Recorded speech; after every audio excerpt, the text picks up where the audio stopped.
Maybe you've heard of this before, but there's a man named Joshua Bell who is a renowned classical music artist. He's considered like the best violin player in our country.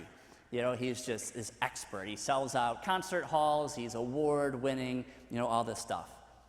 Several years ago, when he was in Washington, D.C., someone from the Washington Post convinced him to try this little experiment.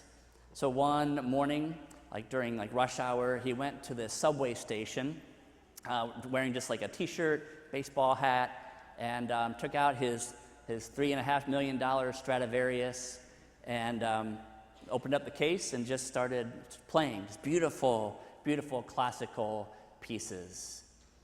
During his 43-minute concert, almost 1,100 people passed by.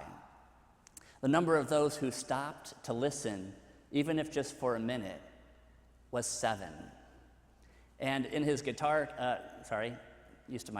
violin case, at the end of that time, he collected $32, 20 of which was from one person who recognized who he was.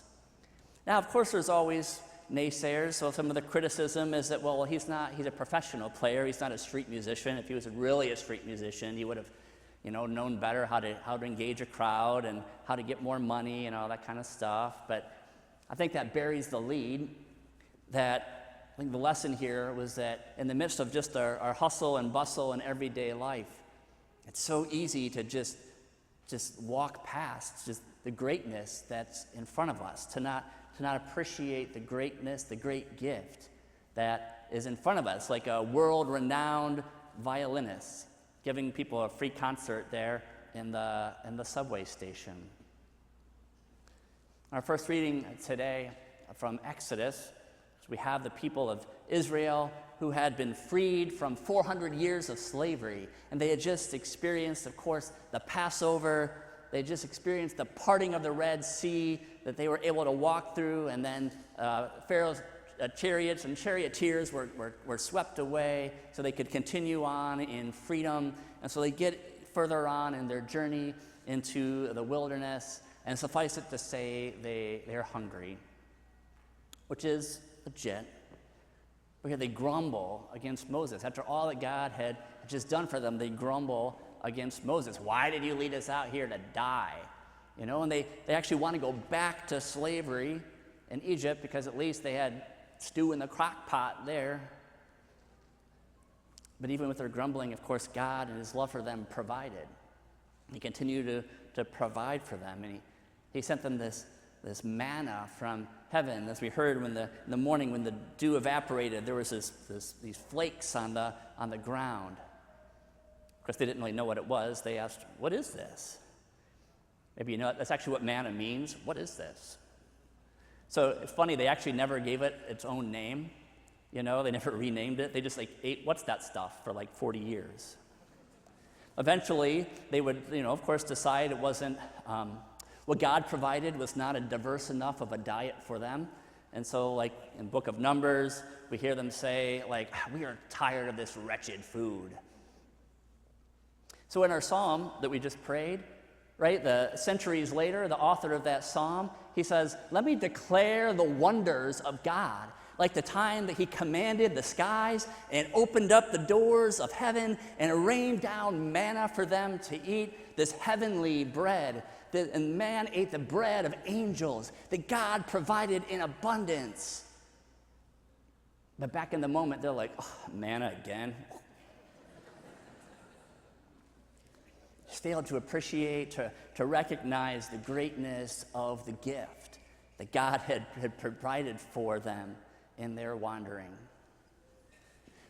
So then, of course, we come to Jesus in our gospel.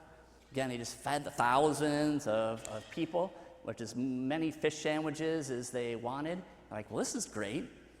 And so he calls them out on the fact that they're coming to find him, perhaps not for, deeper desires or longings, but just because they're like, this is like a human vending machine. This is awesome.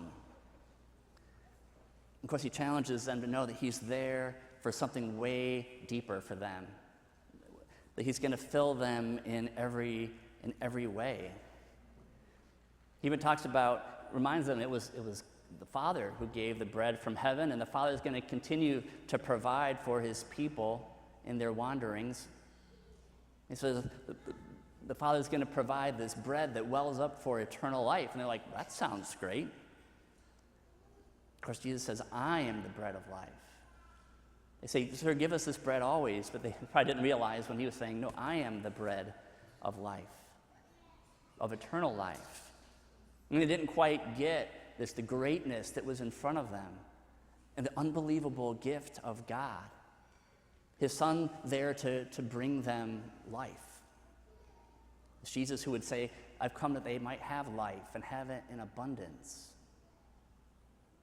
And so maybe too for us, sometimes in the midst of our just hubbub of our everyday lives, we fail to recognize or acknowledge, or maybe we forget just the wonders of God that surrounds us in our own life. And maybe even in a particular way, even though we're here at Mass, maybe it's hard to really appreciate that gift of Christ present to us in the Eucharist, the bread of life. The gift of his very own body, blood, soul, and divinity to really, again, not just fill our tummies, because what we get is very little, but to have his life just well up within us. I think that's maybe a good, maybe lens as we continue to walk through John chapter 6 here in the next couple of weeks, just to have a greater appreciation, recognition of the greatness of the gift that we have here. Again, it's just so easy to just sort of let go and we go through the motions. But God has always more in store for us, and his love for us and his providence. He wants to continue to provide for us in abundance, and indeed has. Indeed has. So as we encounter Christ here in the Mass today, maybe let's ask for the grace to be able to recognize his presence, maybe in a new and profound way today. As we look, as St. Paul says in our second reading, to have a renewal of our mind, a renewal of our heart, as we allow the Lord to cover us with himself, to really cloak us in his very life. Now and as we go to the holy place where the Lord has prepared for us, where we'll worship him in spirit and truth forever. This God who is our all in all.